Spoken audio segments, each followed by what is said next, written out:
Hello everybody, this is Johns Hopkins with Baltimore Heritage, and we're back with another of our 5-minute Histories videos, and today we're going to cover Beth Am Synagogue. But I have to start by sharing a comment from one of our viewers who's been with us from the very beginning. He reminded me yesterday, I think after yesterday's video that went almost to 10 minutes, maybe even a little over 10 minutes, he reminded me of what I shared about my daughter, who is my film crew at the time. And when I told her we were going to do 5-minute history videos, she laughed out loud and said, "Dad, you haven't been able to talk about anything in 5 minutes." And I think, unfortunately, she is proving to be true. If anything, our videos have gotten a little bit longer over the last 8 months. But today we're going to try to keep it short. So here we go, as fast as humanly possible. Beth Am Synagogue is not the oldest place that we've covered in these videos. The congregation dates to 1974 and the building dates to 1922. But it is a great place, both for its architecture and for its people, and most recently for its restoration work, which won one of Baltimore Heritage's 2020 Preservation Awards. So let's get into Beth Am. Those of you who have watched in the past know that we almost never start at a reasonable point in history. We try to go back as far as we can. And so let's do the same here today, and let's try to go back to the first Jewish people in Baltimore. There are very few records early on. We know Baltimore town was founded in 1729. Probably no Jewish families then, and even for most of its early years. One reason has to be that at that time, Maryland had a law that required all office holders, all elected officials, to swear an oath of allegiance to Christianity. So if you were a Jewish family, whether it was from Pennsylvania or Virginia or Europe, not so welcoming here in Maryland. And we didn't get very many Jewish families in those early years.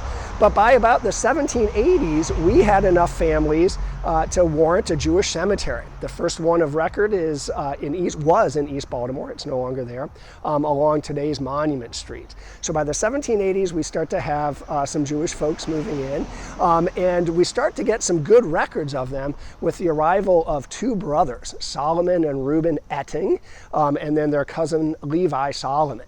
And those folks become prominent members of both Baltimore's Jewish community, but of Baltimore in general.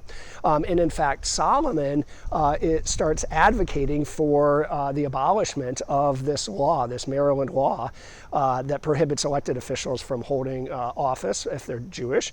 And in fact, in 1826, he and others, supporters, both Jewish and non-Jewish, I know the philanthropist Johns Hopkins, whose name I share, a Quaker, was a supporter of this, of abolishing that law.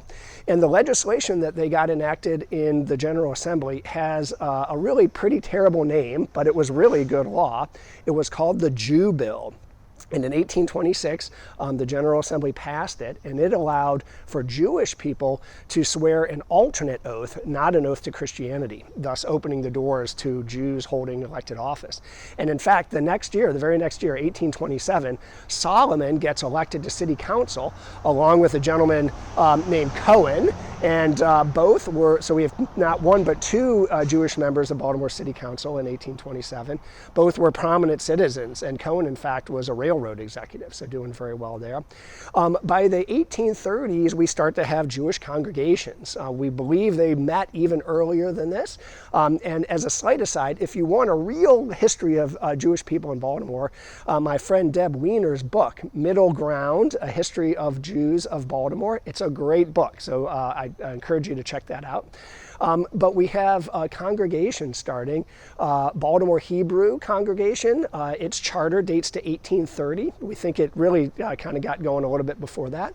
But then by the 1850s, we've got some other congregations in Fells Point and elsewhere in East Baltimore, and even up into Bolton Hill. And let me make sure, we've got, in the 1850s, we've got Oheb Shalom, notably, and Beth Israel both being founded.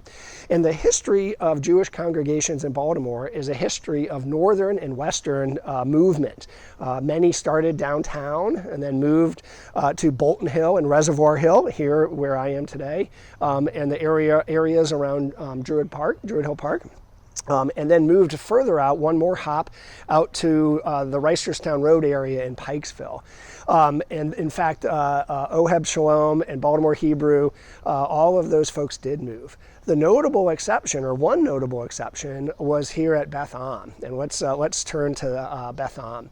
Their building was built in 1922, and let me make sure I get the right congregation who built it.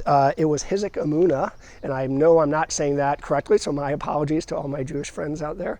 But they built the building in 1922 and worshipped here until I believe the early 1960s, when they in fact moved further out.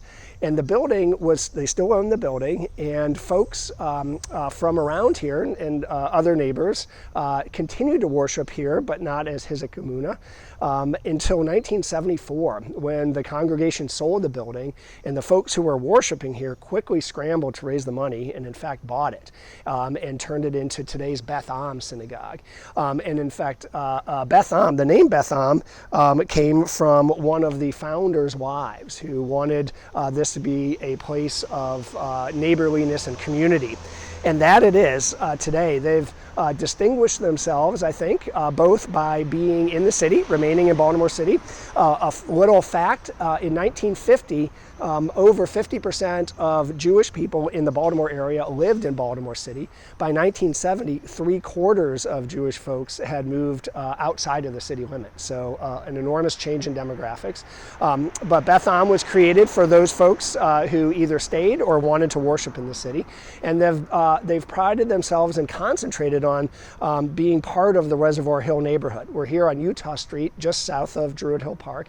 And the folks here, beginning in 1974 and today, have participated in neighborhood events. They've opened their doors as community space. They have done cleanups and potlucks and taken up charitable causes to help the surrounding neighborhood. So very much an outward-looking congregation. And most recently, they undertook a wonderful restoration project. For the restoration work, what they did do was some fabulous things. What they didn't do was mess up any of the great historic architecture on the interior or the exterior.